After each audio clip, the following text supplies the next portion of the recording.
In the news around Columbus this week, 10 TV's Rochelle Aline reported on a used car dealership that left some buyers without a title.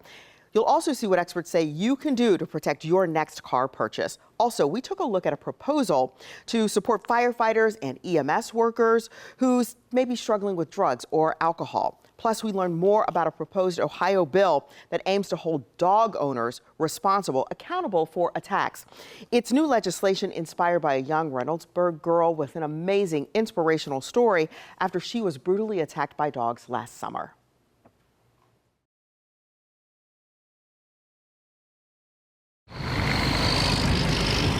In September of 2023, Andre Tyus' son drove off of this lot with his new 2006 Honda Pilot. He thought he found the perfect ride. I just happened to drive by. At the perfect price of $4,800. All he was missing was the title.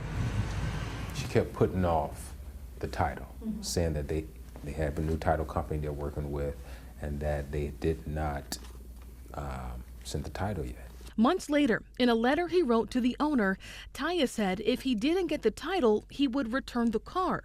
Now more than a year later, he says he brought the car back, but is still out the nearly $5,000 he paid. It's a story eerily similar to John Hickey's. I was just driving home one day and I seen it, and it stuck out. It was a shiny blue, so I stopped and looked at it. Hickey bought this truck from All For You Auto Leasing in September as well. And he still has that truck today, but he doesn't have the title. The lady that owns the car lot, she kept, every month, I would tell her, like, has my title come in? And she said, no, not yet, just come in and I'll give you another 45-day tag. He also discovered his bill of sale wasn't right. It says he bought a white truck from the dealer and the VIN number listed doesn't match. Hi, do you work here? We also wanted to know where the titles to these cars were, so I took those questions to All For You Auto Leasing. The owner wasn't there, but one of her workers called her for us. We weren't given permission to broadcast the conversation, but on the call, the owner told me the claims were not true. She also said she stopped selling cars in 2023. When we told her we had proof of those sales, she then said she thought the Attorney General's office had issued the titles. After that, she told me she would call her attorney and call back. It's been weeks. This is Rochelle Aline with 10 TV. And despite calling and texting her, we still haven't heard back. We want people to get their titles. I also went to the Attorney General. His office doesn't issue car titles, but they do investigate consumer complaints. Are you guys investigating them? The law says I'm not allowed to confirm or deny. But what I can tell you is this sort of thing is not unheard of, and we have had other situations just like this. Here's what he could say. If you bought a car and you didn't get a title, call us. That's our job to try to help you make it right. Tyus and Hickey say they've already done that. They're among 12 people who have complained to the Attorney General about this dealer in the past 3 years. And as they wait for resolution, this is the message Tyus wants that dealer to hear. If you're getting in business for a service for people, then do that. The Division of Emergency Medical Services here at the Department of Public Safety is proposing this new program.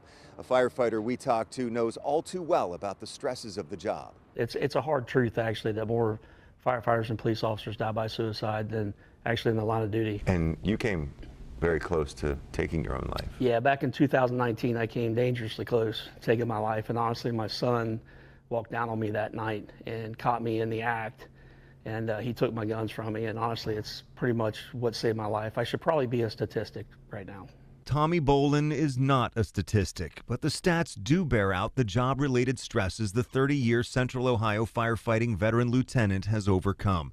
According to a recent study, at least 100 firefighters die by suicide each year. Another shows as many as 57% have PTSD, and many turn to drugs or alcohol to cope. Now, the Ohio Division of Emergency Medical Services is proposing a non-disciplinary program. It would evaluate and treat eligible EMS and fire professionals who need help with alcohol and drug dependency or abuse or another related medical condition or illness. They would have to agree to conditions, including a treatment and therapy plan, support group participation, case management, and random testing. Bolin believes it would make a difference. I think this is a step forward in realizing that, hey, there's a deeper issue here and actually getting people the help that they need. Bolin got help and now helps others. He gives lectures on mental health, is a member of 3 peer support teams, and just wrote a book that will be for sale on May 14th. Its title, Unseen Battles, The Price of Duty in a Life of Trauma and Sacrifice. It's all these different stories of different first responders telling their story and their message of hope and healing. Let people know they're not alone. Let people know they're not alone. The proposal is in its very early stages. The state just wrapped up taking public comment on it on Friday. In Columbus, Doug Petcash, 10 TV News. You want yours in a cup or in a cone? Like most 12-year-olds, Can I have a cone, please? Avery Russell is a big fan of after-school ice cream. Appreciate it. Have a nice day. And she's a little stressed about school. Did you end up getting an A? But in the last year, the 6th grader has had a lot more on her plate than getting good grades. Been overwhelming. What's going on? We got two pit bulls attacking a little girl and a woman. Avery was on a play date when 2 dogs attacked her, taking her left ear, part of her right, and put her in a coma. I was scared of the way I looked, and I wasn't even sure if that was really me. Nurses at Children's Hospital covered up the mirrors so Avery wouldn't be scared. But that was nearly a year ago. How's that one feel? Since then, Avery has committed to her physical therapy, getting back on the basketball court and learning to accept her new reflection. What do you think when you look in the mirror now? I think that I'm beautiful, and I always have been. I tell her Avery comes from here, not from here. Do you feel like what happened to Avery could have been prevented? Oh, absolutely. I think if, that dog owner would have took 30 to 60 seconds to secure her animals, we wouldn't be here. The owner of the dogs who attacked Avery is charged with failing to register and confine a dangerous dog. She faces a maximum of 30 days in jail and a $250 fine. Her injuries and what she's been through obviously calls for more. Avery inspired Assistant City Attorney America Andrade to rewrite Reynoldsburg law. Under her proposal to City Council, an owner of dangerous dogs that attack someone like Avery could face up to 6 months behind bars and higher fines. Truly, my wish would be that I wouldn't ever have to use the new law that I'm about to pass. I hope that it deters these incidents before they happen. Avery is grateful to be sparking change. I think it's great. It's big. It's a big thing. But as a 12-year-old girl, she's got her next goal on her mind. I'm mainly focused on trying to get new ears right now, because I want to get them pierced again.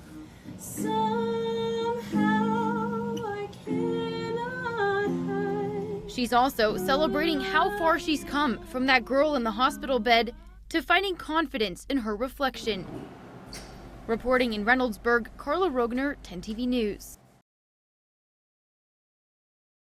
I really believe in my heart that she was going to jump. Last Thursday, Mifflin Township Captain Anthony Torres was on his way to one of the fire stations when he saw a crowd on this bridge over Alum Creek. So I kind of pulled over to see what was going on.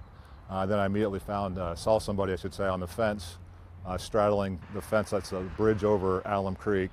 He explains he immediately got out of his SUV and tried to talk to the teen. And I just started talking to her and trying to communicate with her, what's going on? You don't want to do this, talk to me. And she was crying, very upset, shaking quite a bit. He said that's when she made a move that made his heart stop. She went from straddling the fence to lifting her leg over towards the creek side. And right there, I thought she was going to jump. Everything was telling me she's going. And quite honestly, I didn't even have time to think. I just ran up and grabbed her off the fence and pulled her down to the sidewalk. He was able to get her down to safety. I was. Torres says as a dad to a young girl, it broke his heart to see a young girl struggle to that point. Very thankful to be there. And I have a young daughter myself. And anytime anything happens with children, it really hits home. Obviously very thankful that he was at the right place at the right time. and relieved that he was able to get her off the edge of the bridge. Mifflin Township Fire Chief Brian Dunleavy says he's proud of Torres for his quick action and says his department is seeing more calls for help for mental health needs. He says this rescue is why they train for so many different types of emergencies. It also reminds me of every day, they train to mitigate emergencies, and it's just one more example of their quick thinking to make a difference and save a life, and it's just instinctive for these firefighters and first responders. Just sat there for a minute and whoa, that was, a little decompression, I guess. Got a little emotional in my to be honest with you, because it's a very sad thing. And then, you start thinking of the worst case scenario, unfortunately. Thankfully, that did not happen. This rock is a memorial to Garrett Burton. 17 years ago, he was shot and killed after police say he and a group of kids were throwing eggs at cars. Now his brother hopes that the next person who tries to solve a problem with a gun puts it down. I miss his smile, his goofiness. Garrett Burton was only 16 years old when he was shot to death. It's actually been half of my life now that he's been gone, but it still feels like it was yesterday. Time heals all wounds, but the wounds are deep for Garrett's brother, Jordan. And we used to do everything together, literally. Today, he works at the Boys and Girls Club, hoping to set an example for the next generation. Turn your pain into purpose. I always say I use my rain to water other people's flowers, where, I'm a hot mess still because of my trauma and my depression and all that, but that's why I found a place like this, to where I can make impacts on other people, because I don't want them to ever feel like I did. 17 years ago, police say Garrett was with friends throwing eggs at cars near Hilliard Rome Road, north of West Broad Street. An unknown person shot and killed Garrett. His murder remains unsolved. Teenagers do stuff that they shouldn't be doing sometimes, but most of us get to live to look back on our mistakes, and he didn't. Which is why Jordan says he's devoted his life to make sure other kids don't make the same mistakes. It appears to be working. The evidence covers the walls of his office from children thanking him for his work. Jordan says he wants kids who are hurting to understand it's okay to ask for help. Just try to find healthy outlets to help you deal with the pain and the hurt and the things that you're going through. You don't want to make a permanent decision based off of a temporary feeling. Kevin Landers, 10 TV News.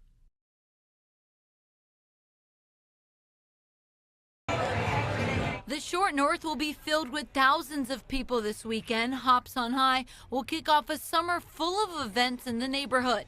To prepare, police are adding security. You're going to see an unprecedented amount of police presence, lighting, cameras, in coordination with the community and the Division of Police to make sure everybody feels safe here in the Short North. Police Chief Elaine Bryant says officers will be on bikes, motorcycles, in cruisers and walking around. But that won't be all. We have an intelligence aspect, so we're constantly monitoring to ensure that we know of any groups or any situations or any incidents that may be arising in the Short North as it relates to crime. The chief says that if you're looking for trouble, then officers will find out. If you're loitering, if you're just around, if you look like you're not trying to be down here and be productive and be safe and enjoy the environment, we're going to figure out what that's about.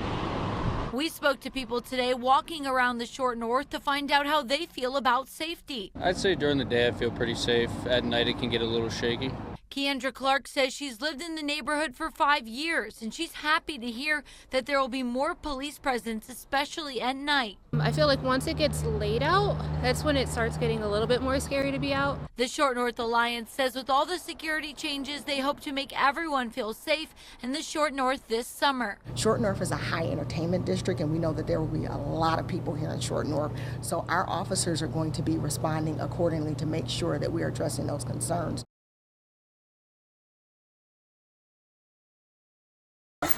We've been doing this since 1959.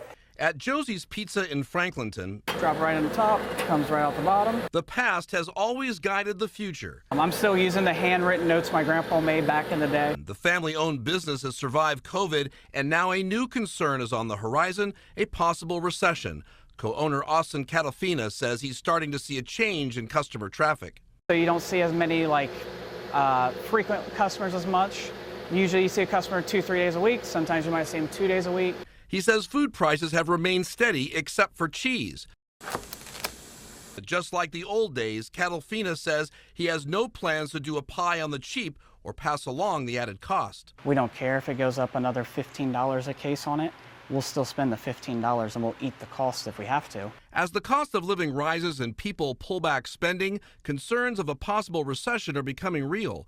Dwayne Donaldson is a professor of finance at Columbus State Community College. He sees a recession differently. Is a recession, which would be 2 consecutive quarters of GDP reduction, necessarily a bad thing? Not when you have 25% of your national debt on the line, because a recession will drive down interest rates, which is one of the major factors, for instance, when you redo your home loan. As consumers start to pay more for goods impacted by tariffs, family-owned businesses like Josie's Pizza hope consumers won't slice their budgets too much. Right now it's about the same. With it, we're seeing a lot of people kind of being a little bit more, not say stingy, but a little bit more watching their money as they go. Kevin Landers, 10 TV News. We are still in the trend line of seeing the worst homelessness year after year. CEO of the Community Shelter Board, Shannon Isom, says federal funding for resources are running low and eviction rates are still high. It's because we have a decrease in housing options. That means that rent itself is increasing. And so it's driving people, it's pricing people who are working out of the market. As thousands are left without a home, more and more are relying on temporary warming and cooling centers. You had to get up in the morning and be gone by 6 a.m. Where am I going if I'm already homeless? Jasmine Franklin found herself homeless after moving to Columbus years ago and losing her job. She then created her own shelter with extended hours to support those in need. As homelessness is predicted to rise each year, community leaders are calling for action and speaking to leaders around the nation. When I talked to the council president of Austin, who is 10 years ahead of us in terms of growth, who really thinks that their unhoused problem is unsolvable. She says, yours is big and getting bigger, but you still have an opportunity if you lean in now. Tackling homelessness will take an entire community effort. Housing is becoming and will be our #1 priority. That means that I want to walk alongside developers and thinkers and creatives. The next time you go to the grocery store, you might want to double check some of the ingredients on the items to make sure there's no synthetic dye in it. These 6 synthetic dyes and 2 synthetic food colorings will no longer be in our food by the end of the year. Dr. Monica Giusti, professor at The Ohio State University, says majority of studies show it's safe to consume the dyes. Study after study have shown safety of these compounds. But she says as time progresses, people want natural products. Consumers in general are looking for more natural ingredients, cleaner labels. We took a trip to the supermarket to see what we could find. Starting with chips, things like Doritos and Cheetos have dye in it. Another big category with a lot of dyes is candies. That includes things like M&Ms, Sour Patch Kids, Swedish Fish, and the list goes on. Dr. Giusti says one thing to keep in mind with the dyes is that they don't affect the taste. Synthetic colorants mostly are providing a visual appeal, but they don't have an additional benefit. You can also find the dyes in things like cake mixes, sprinkles, frosting, your favorite cereal like Fruit Loops and Trix, and even some Gatorade flavors and yogurt have dye. So what will be the alternative? There are many plant materials that have been used for many years to provide color. Dr. Giusti says the switch to natural coloring will take time. She says people should expect for their products to look different, but it won't be for a bad reason. And the FDA will be banning 6 of the synthetic dyes by the end of this year. 2 of the dyes will be banned within the next couple of months. Reporting in Columbus, Tara Jabor, 10 TV News.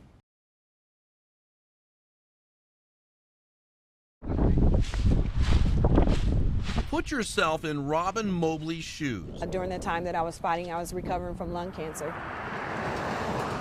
She's talking about her home. It's worth fighting for. My family grew up in the home. My children grew up in the home.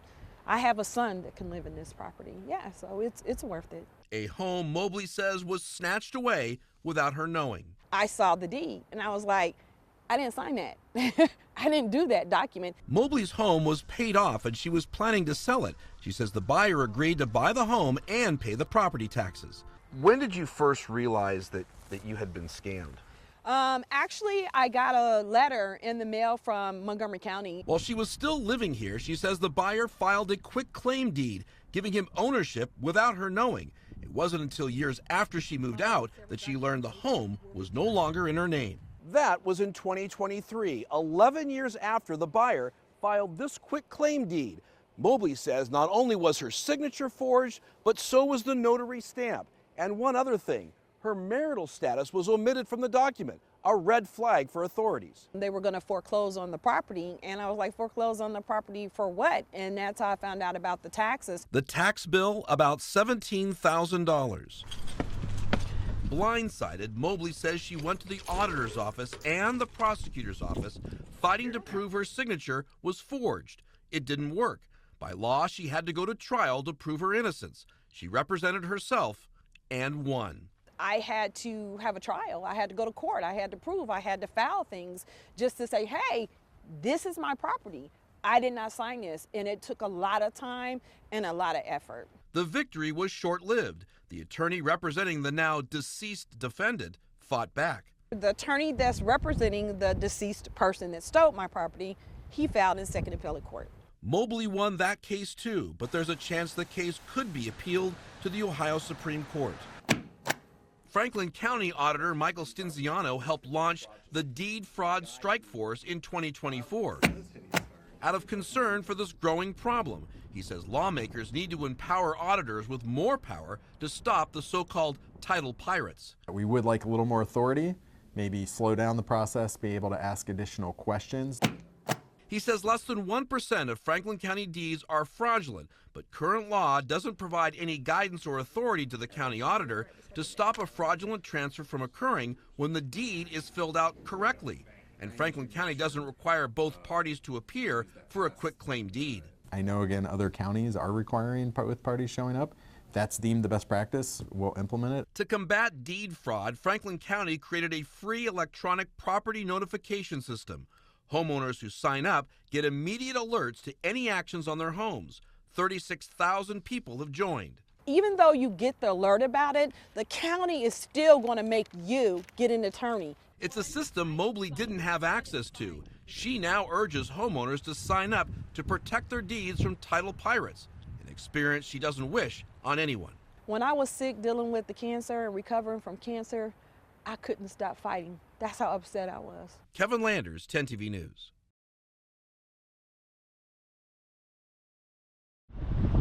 Sandy Waters Hawley grew up in Linden, and she says she's seen the neighborhood change. But one thing that hasn't changed at all is Clinton Street. This street right here, it has had no sidewalks for 50 years. Why can't we have sidewalks for our kids? It's a question Lenny Hainsworth Jr. says he asks himself every day as he watches cars share the road with people. You know, the kids are going to and from school.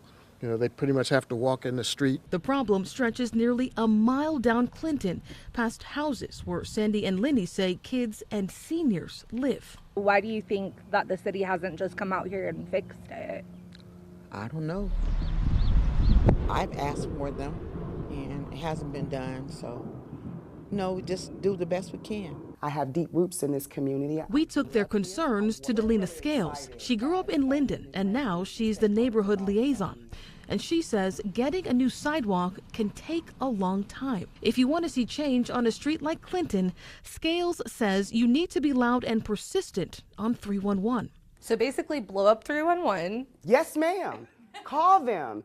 You can use the mobile app. You can go online. If you don't want to sit online and wait for a representative, drop it in the mobile app. It's very quick. And if you can add a picture, it helps me fight for that cause. She says Linden doesn't report to 311 enough, and neighborhoods with the loudest voices may see change quicker. And this is how we determine where those dollars go. Unfortunately, if you're in a community where we have a lot of advocates that call 311, they may get the resources before a community like Linden that underutilizes and underreports. If you do make a report to 311 and don't see change, she says you can bring the problem directly to her. I have office hours every Monday from 10 a.m. to 5 p.m. Any resident can come in and elevate their request for a sidewalk via me. In Columbus, Rochelle Aline, 10 TV News. Thanks for joining us for Around Columbus, where we talk about impactful stories from across Central Ohio. We want to keep you and your family safe and informed. For more news, be sure to download our free 10 TV News app.